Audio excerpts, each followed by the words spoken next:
Bien, bonjour à chacun. C'est vraiment un plaisir d'être parmi vous ce matin. Je vois que les choses ont bien été conduites ce matin. Et j'ai presque envie de dire, que dire de plus après tout ce qu'on a vécu dans la louange, les paroles, les prières. Et vous verrez, il y a beaucoup de versets qui ont été cités et que je vais reprendre. Donc je pense quelque part, Dieu a commencé ce chemin dans les cœurs ce matin. Je vais reprendre d'abord le verset qu'a cité Nathalie. « Demandez et vous recevrez, cherchez et vous trouverez, frappez et l'on vous ouvrira. Car celui qui demande reçoit, celui qui cherche trouve, et l'on ouvre à celui qui frappe. » C'est un verset qu'on trouve dans l'évangile de Matthieu, au chapitre 7, verset 7. Alors, dit comme ça paraît si simple. Demandez et vous recevrez. Cherchez et vous trouverez. Frappez et l'on vous ouvrira. Ça paraît presque mathématique. Mais qui peut dire ici parmi nous ce matin, « Ah bah oui, à chaque fois que j'ai cherché, j'ai trouvé. À chaque fois que j'ai frappé, on m'a ouvert. Et à chaque fois que j'ai demandé, j'ai reçu de la part de Dieu. » Est-ce que quelqu'un ce matin peut dire ça ? Il faut reconnaître que parfois on cherche, mais on ne trouve pas. Dieu est parfois tellement discret qu'il ne se laisse pas trouver facilement, n'est-ce pas ? Le psalmiste dit « Pourquoi caches-tu ta face ? Pourquoi oublies-tu notre malheur et notre oppression ? Car notre âme est abattue dans la poussière, notre corps est attaché à la terre. Lève-toi pour nous secourir, délivre-nous à cause de ta bienveillance. » Psaume 44. Pourquoi caches-tu ta face ? Ésaïe, au chapitre 45, dira lui, « Vraiment, tu es un Dieu qui se cache, Dieu d'Israël, Sauveur. Tu es un Dieu qui se cache. » Et j'ai intitulé mon message ce matin, « Cache-cache avec Dieu ». Quand Dieu se cache. Enfant, j'aimais beaucoup jouer à cache-cache. C'était un de mes jeux favoris. Je jouais avec mes sœurs, mes cousins, et on explorait comme ça tous les recoins de la maison pour trouver la cachette, la meilleure. Et je savais que pour faire une bonne cachette, pour gagner à ce jeu, il fallait trouver un espace plutôt petit, improbable, c'est-à-dire un espace insolite, mais aussi un espace confortable, parce qu'on est susceptible d'y rester longtemps, si on a trouvé une bonne cachette. Et c'est comme ça que j'avais trouvé une de mes cachettes favorites, c'était je remplaçais avec mon corps le polochon, le traversin du lit de mes parents. Vous savez, les longs boudins, là. Donc je me mettais à la place du traversin, je recourais à la couverture, et là, j'étais certain que personne ne me trouvait là. Alors on cherchait sous le lit, dans l'armoire, et je gagnais à tous les coups.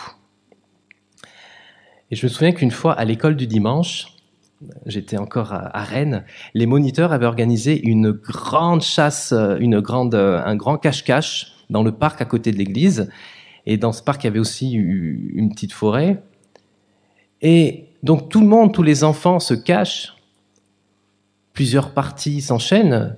Et à un moment, il est temps de revenir à l'église, puisqu'il était midi, et les moniteurs appelaient Samuel, tu peux sortir de ta cachette, Samuel. Le petit Samuel était resté bien caché. Et là, il est temps de ramener les enfants, de confier les enfants à leurs parents. Et puis, le petit Samuel manque à l'appel. Et donc là, s'organise un véritable tour de cache-cache, en fait, de recherche de Samuel. Et là, toute l'église, à la fin du culte, s'affaire pour trouver ce petit Samuel qui a disparu. Les parents inquiets. Bon, bref, ça a duré un certain temps. Et au final, on a fini par retrouver ce petit garçon qui était resté bien sagement dans sa cachette. Alors, il s'est fait gronder, mais pourtant, lui, il avait respecté la règle du jeu. Reste caché jusqu'à ce qu'on vienne te trouver. Et je me souviens aussi ils sont pas là ce matin, d'un nouvel an chez les Manus, où on s'est souhaité la bonne année, et puis après minuit, on a organisé un grand cache-cache dans leur maison. Et je me souviens, on a fait plusieurs parties. Et à un moment, on était tellement bien cachés que celui qui nous cherchait s'est lassé. Puis il a arrêté de nous chercher. Et nous, on attendait dans nos cachettes. Le temps passait, c'était long. Et puis on entend à un moment un morceau de piano. Et on a compris que celui qui nous cherchait avait arrêté de nous chercher. Il était passé à autre chose. Et nous, on était restés là, dans nos cachettes. Tous les cache-cache finissent toujours parce que celui qui cherche a arrêté de chercher, s'est lassé. Et avec Dieu, je trouve que c'est un peu pareil. On cherche un moment et puis on se lasse, on arrête. Pourtant, Jérémie nous dit, Jérémie 29, 13, « Vous me cherchez, vous me chercherez et vous me trouverez si vous me cherchez de tout votre cœur. » L'Éternel dit, « Vous me chercherez et vous me trouverez si, seulement si vous me cherchez de tout votre cœur. » Il nous faut chercher, donc Dieu sans relâche, chercher comme on cherche un trésor, comme on cherche quelque chose de précieux. Il nous faut chercher avec foi, détermination, avec persévérance. On doit rentrer dans notre chambre, vous savez, dans ce lieu secret, avec cette prière ardente envers Dieu. Je ne quitterai pas ce lieu tant que tu ne m'auras pas touché. Je ne quitterai pas ce lieu tant que je n'aurai pas eu la réponse, une parole de ta part. Si Dieu nous demande de le chercher, c'est pour se laisser trouver. Et je suis convaincu que plein de fois, nous avons cherché Dieu, mais nous ne l'avons pas cherché au bon endroit. Parfois, nous l'avons cherché sous le lit alors qu'il était juste derrière la porte. Et on est passé devant. Parfois même, pire, je suis convaincu qu'on est passé devant lui, on l'a vu, mais on ne l'a pas reconnu. Ça, ce sont des rendez-vous manqués. Bien souvent, Dieu nous donne des rendez-vous, mais on n'y prend pas garde. Et j'ai pris conscience de ça une fois quand j'étais en Bretagne, il y a plusieurs années de cela. J'étais en crise dans ma vie, j'attendais des réponses qui ne venaient pas, j'attendais une direction de Dieu pour ma vie, et j'étais vraiment dans la confusion totale. Alors, je me suis mis à part 3 jours, j'ai pris mon vélo et j'avais entrepris de faire le tour de la Bretagne, justement pour faire le point avec Dieu, pour me mettre à part, pour être à l'écoute de sa voix. Alors, me voilà parti en vélo, et puis, c'est la Bretagne, grosse averse, sur plusieurs jours, et là, je me retrouve au cœur de la tempête avec mon vélo, je me réfugie dans un camping, j'avais ma tente, et j'ai passé la nuit, pratiquement une nuit blanche, avec les cordes qui tombaient sur la tente, et au petit matin, j'attendais que la pluie cesse pour reprendre le périple. Alors, je déplie rapidement la tente toute mouillée, je me mets dans les sanitaires, et là, j'attends, je regarde la pluie tomber. Et à ce moment-là, je me dis, mais Dieu, mais c'est quoi le sens de tout ça? Je suis venu pour me mettre à part pour toi, je m'attendais à... Et c'est comme ces silences radio, comme si les cieux sont fermés. Et là, alors que je suis en train de ruminer, je suis dans mon amertume, je vois un homme sortir de son camping-car, un Allemand, avec un grand sourire, venir vers moi avec un bol de tisane chaude. Alors j'étais là, sous la flotte, dans le froid, et puis cet homme m'apporte une tisane chaude. Simplement, son geste m'a touché, parce que si cet homme avait demandé « Est-ce que vous voulez du thé ?», j'aurais certainement dit non, par politesse. Mais là, je n'avais pas le choix que d'accepter ce qu'il me proposait.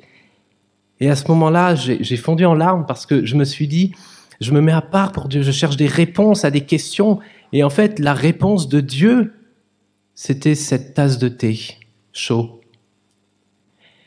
Je demande une direction et j'attends des questions précises. Sa réponse, c'était cette tasse de thé, comme pour me dire, je suis là, je prends soin de toi, je ne t'oublie pas. Et parfois, on expose à Dieu nos problèmes, nos situations, et on cherche une réponse. Il nous répond, mais c'est pas forcément la réponse qu'on attend. Alors, comme ça, on détourne notre regard de lui, on détourne notre regard de sa réponse. Et je crois comme ça qu'il y a plein de rendez-vous manqués dans nos vies, parce qu'on a regardé au mauvais endroit.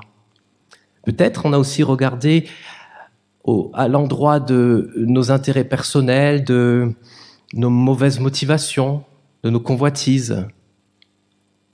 Au lieu de regarder à lui, on a regardé à nous-mêmes. Et alors on s'égare. On est pris, on est gagné de déception, d'attente, de frustration. Et la question que j'aimerais vous poser, c'est: quel est l'endroit caché dans lequel tu aimes te réfugier quand tu n'as pas tes réponses? Vous savez, cet endroit sombre, cet endroit dont on n'est pas forcément fier. Il y a toujours un endroit dans l'ombre, une cachette, où on aime se réfugier loin de la présence de Dieu, loin de sa lumière. Et cette cachette, c'est un endroit, au fond, ambivalent, parce que on sait que c'est mauvais, mais on aime y retourner parce que ça nous fait du bien sur le moment. Mais on sait que ça produit du fiel amer. Quelle est la cachette dans laquelle tu aimes te réfugier qui t'éloigne de Dieu? Quand Dieu se cache, c'est jamais pour une mauvaise raison, hein. C'est toujours pour qu'on le cherche, parce qu'il a une pépite, il a quelque chose à nous révéler. Mais quand l'homme se cache, c'est toujours pour une mauvaise raison, quand l'homme se cache de Dieu. Et est-ce que vous savez qui de l'homme ou de Dieu a initié ce jeu de cache-cache? L'homme. Voilà, c'était Adam. Adam, c'est le premier qui, une fois avoir commis cet acte de désobéissance, il s'est caché de Dieu. On trouve ça dans Genèse 3, du verset 7 au verset 8. Les yeux de l'un et de l'autre s'ouvrirent. Ils connurent qu'ils étaient nus, et ayant cousu des feuilles de figuier, ils s'en firent des ceintures. Alors ils entendirent la voix de l'Éternel Dieu qui parcourait le chemin, le jardin, vers le soir, et l'homme et sa femme se cachèrent loin de la face de l'Éternel, au milieu des arbres du jardin. Il répondit: j'ai entendu ta voix dans le jardin et j'ai eu peur, parce que je suis nu et je me suis caché. Donc c'est l'homme, c'est Adam, qui a commencé ce jeu de cache-cache avec Dieu. Il s'est caché parce qu'il avait honte d'avoir désobéi. Et encore aujourd'hui, nous nous cachons parfois de Dieu pour aller nous réfugier dans ces endroits sombres, loin de sa présence. Mais Dieu est celui qui veut nous faire sortir de nos cachettes.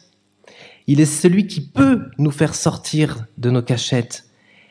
Et on le sait parce que c'est le bon berger, c'est celui qui est capable de laisser ses 99 brebis pour aller chercher celle qui s'est égarée, la brebis perdue, la brebis égarée. Parce que c'est son cœur. Mais des fois, il faut reconnaître qu'on est caché, on est coincé dans nos cachettes, et on a tellement honte qu'on veut même plus sortir de là. On a tellement honte qu'on n'a même plus, on n'ose même plus refaire un pas vers Dieu. Alors ce qu'on peut faire, c'est, si on n'a plus la force de sortir de nos cachettes, ce qu'on peut faire, c'est inviter Dieu à nous rejoindre dans notre cachette et lui dire humblement: j'y arrive pas, j'ai besoin de toi. Aide-moi à sortir d'ici. Invitons Dieu parfois, invitons Dieu si on est coincé dans nos cachettes. Et là, je te pose une question. Es-tu une personne qui cherche Dieu ou es-tu une personne que Dieu cherche? Je répète, es-tu une personne qui cherche Dieu ou une personne que Dieu cherche? Alors des fois, on a frappé au bon endroit, on a cherché au bon endroit, mais on n'a pas forcément eu de réponse. Et c'est vrai, Dieu ne répond pas toujours instantanément. Moi, c'est dans mon parcours, je me souviens en tant que jeune homme, quand j'avais 20 ans, j'ai prié à Dieu de me donner une épouse. Et je réitérais cette prière qui était dans mon cœur: Seigneur, pourvois une épouse. Et les années passent, 5 ans, 10 ans passent. Et je lui refais cette même prière. Pour ceux qui ne savent pas, j'ai attendu 20 ans avant que Dieu réponde au cri de mon cœur. Et il se passe toutes sortes de choses dans cette attente. Le découragement, le questionnement: est-ce que Dieu m'entend? Est-ce que Dieu existe? 20 ans à attendre une épouse. Et parfois, devant le silence de Dieu, on est blessé, on peut être brisé. On attend des réponses qui ne viennent pas et on a l'impression que nos prières ne sont pas entendues, ces silences radio. Alors ça peut être un emploi qu'on attend, une guérison, ça peut être une réconciliation, le retour d'un proche qui est parti de la maison, un conjoint, un parent, un enfant. On attend et on prie à Dieu d'intervenir, d'agir. On peut attendre une direction, une révélation, et on attend, et les années passent, et puis on aime Dieu, alors on le sert, et on continue d'avancer avec lui, mais il y a notre cœur qui est brisé. Il y a comme un brisement au fond de nous. Et on avance, et il y a la déception qui s'installe, l'amertume. Il faut reconnaître que des fois, Dieu semble silencieux, et on pourrait écrire des livres entiers sur les silences de Dieu.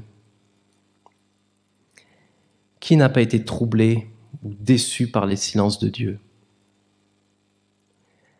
Et dans les silences, dans l'attente, parfois longue, on est tenté de retourner dans nos cachettes, comme je vous disais tout à l'heure, ou de tout simplement abandonner, jeter l'éponge. Et on passe on passe tous un moment ou un autre dans notre vie par des temps d'attente. Et on arrive parfois à des conclusions: Dieu ne me répond pas. Et si Dieu ne me répond pas, c'est qu'il est sourd à ma prière. Et s'il est sourd à ma prière, bien c'est qu'il ne m'aime pas. Mais s'il ne m'aime pas, c'est que j'ai peut-être fait quelque chose qui n'allait pas. S'il ne m'aime pas, c'est qu'il est contre moi. S'il est contre moi, c'est que je ne suis pas suffisamment ceci ou pas suffisamment cela. Et il y a toutes sortes comme ça de chemins de pensée, de mécanismes de pensée qui s'installent en nous, et parfois de manière inconsciente. Et peut-être ce matin, parmi nous, il y en a qui se sentent découragés d'avoir trop cherché, de n'avoir pas trouvé, découragés d'avoir prié Dieu, de n'avoir pas eu la réponse à leur prière. Ce matin, j'aimerais vraiment vous encourager, vous dire que Dieu n'a pas dit son dernier mot. J'ai attendu 20 ans, et lorsque j'ai eu 40 ans, j'ai fait cette prière à Dieu, j'ai fait le tour, et je commençais à faire le deuil d'une vie de famille. Parce que je me suis dit, si Dieu n'a pas pourvu, c'est que mon chemin est ailleurs. Et j'ai commencé comme ça à voyager, à aller à Madagascar dans l'optique de fonder un orphelinat. Je me dis, si j'arrive pas à fonder un foyer, ma vie au moins serve à quelque chose. Et donc, je commençais à entreprendre des projets pour Dieu. Et quelques mois après avoir visité Madagascar, je rencontrais Anne dans un camp, et tout de suite, ça a été comme une évidence. Et j'ai compris, quand je l'ai vue, pour ceux qui savent, je ne sais pas si je vous l'ai raconté, mais on s'était vu il y a 10 ans en Bretagne. Et à ce moment-là, mes yeux étaient complètement fermés, et les siens aussi. Pour moi, c'était la fille au rat. Anne avait 40 kilos de plus, et elle avait 2 rats qu'elle trimballait avec elle. Et puis, il y avait comme un dégoût quand je voyais cette fille au rat. Si à l'époque, Dieu m'avait dit, j'avais 28 ans, c'est ta future épouse, mais je lui aurais rionné, et puis j'aurais dit, mais c'est pas possible. Les plans de Dieu sont impénétrables, insondables. On se revoit 10 ans après, Et tout a changé. Mais parce que elle était prête et j'étais prêt. C'était le temps de Dieu. Brel disait, il y a le temps qui attend et le temps qui espère. Qu'est-ce qu'on fait dans nos temps d'attente? Quand on ne voit rien, quand le temps passe, il nous reste que l'espérance et la parole de Dieu sur laquelle on peut s'appuyer, sur lequel on peut s'accrocher comme un rocher sûr. Les promesses de Dieu s'accompliront. Et quand j'ai vu Anne dans ce camp, il y a eu cette phrase qui a résonné dans mon cœur, « Ton chemin de solitude s'arrête à la porte de son cœur ». Et à chaque fois que je la voyais, il y avait comme cette phrase un peu poétique, « Ton chemin de solitude s'arrête à la porte de son cœur ». Et c'est cette parole, sur cette parole que j'ai entrepris d'aller la voir et de lui proposer qu'on apprenne à mieux se connaître. Il y a un temps pour tout. Donc j'aimerais t'encourager ce matin dans ton attente, dans tes pourquoi. Dieu n'a pas dit son dernier mot. Et si la promesse que tu as reçue, elle tarde à venir, eh bien, attends-la. C'est ce que l'Éternel dit à Habacuc dans le chapitre 2 au verset 3. Habacuc, au premier chapitre, est comme désespéré. « Jusqu'à quand, ô Éternel? Jusqu'à quand, ô Éternel? J'ai crié et tu ne m'écoutes pas. J'ai crié vers toi et tu ne me réponds pas.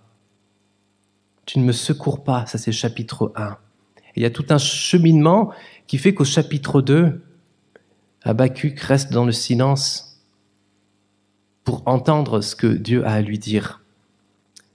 Chapitre 2. L'Éternel m'adressa la parole et dit « Écris la prophétie, grave-la sur des tables, afin qu'on la lise couramment. Car c'est une prophétie dont le temps est déjà fixé, le temps de Dieu. Elle marche vers son terme, et elle ne mentira pas. Si elle tarde, attends-la, car elle s'accomplira certainement. Si la prophétie tarde à venir dans ta vie, attends-la, parce qu'elle s'accomplira certainement. » Alors pour finir, en préparant ce message, je suis tombé sur un site écrit par des Juifs et qui parlait de ce Dieu qui se cache. Il était dit dans ce site, l'expression « Dieu cache sa face » signifie en fait que Dieu dirige son peuple selon sa volonté, mais de façon cachée, de manière non évidente aux yeux des hommes. Dieu dirige son peuple, mais de manière cachée. Et c'est vrai que parfois, il nous faut beaucoup de recul pour regarder derrière soi et se dire, mais en fait, plein de fois j'ai crié à lui et je n'ai pas eu les réponses. Mais il était là. Seulement, ce n'est pas les réponses que j'attendais. Mais il était bien là, à mes côtés. Et il m'accompagnait sur mon chemin. Il nous faut parfois beaucoup de recul pour comprendre les plans de Dieu dans notre vie. Je voudrais finir avec cette pensée cache-cache avec Dieu. On peut l'entendre, on peut le comprendre de différentes manières. D'abord, on peut comprendre que c'est l'un qui est caché et l'autre qui le cherche. C'est la manière la plus courante de comprendre l'expression cache-cache. Mais cache-cache avec Dieu, c'est aussi, et c'est comme ça que je veux le voir, c'est aussi, j'ai trouvé Christ, j'ai trouvé Dieu, et je désire être caché avec lui, caché avec Christ. J'ai trouvé Dieu, ou plutôt, je me suis laissé trouver par lui, parce qu'en réalité, c'est d'abord lui qui nous a cherchés. Je me suis laissé trouver par lui, je me suis laissé toucher par lui, et maintenant, je veux rester caché avec Christ. Vous savez, c'est ce verset dans Colossiens 3, verset 3, que tu as cité, Christian, dans ta parole, dans ta prière. « Si donc vous êtes ressuscités avec Christ, cherchez les choses d'en haut, où Christ est assis à la droite de Dieu.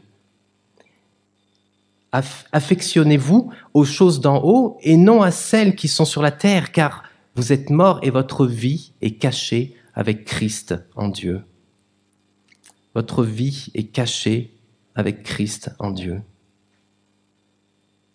Donc, j'espère que ce message ne laissera pas dans vos cœurs que Dieu est un Dieu qui se cache et qui ne se laisse pas trouver. L'expression « cache-cache avec Dieu », c'est justement, il se cache pour que nous puissions le trouver et qu'il puisse nous révéler son cœur. Parce que, comme le dit Jérémie, si on le cherche ardemment, on le trouvera. Donc je priais, pour finir,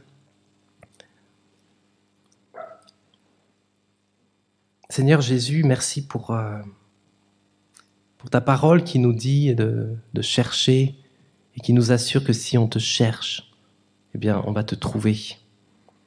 Si on te demande, tu vas nous répondre.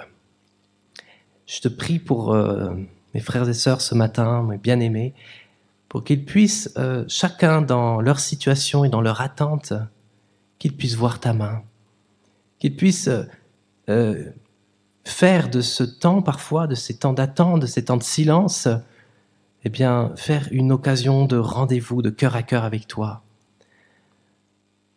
Parce que toi, tu aimes nous conduire dans le désert, comme tu l'as dit à Osée. C'est pourquoi, voici, je veux attirer mon peuple. Je veux la séduire, attirer mon peuple dans le désert. Et là, je parlerai à son cœur. C'est ce que tu veux pour chacun de nous. Parfois, tu veux nous aider à faire silence de tout ce qui nous entoure pour mieux parler à notre cœur. Alors merci Seigneur pour le chemin de chacun et merci parce que tu as des promesses de paix, de bénédiction pour chacun et que tu vas accomplir ta volonté dans chacune des vies. Au nom de Jésus. Amen.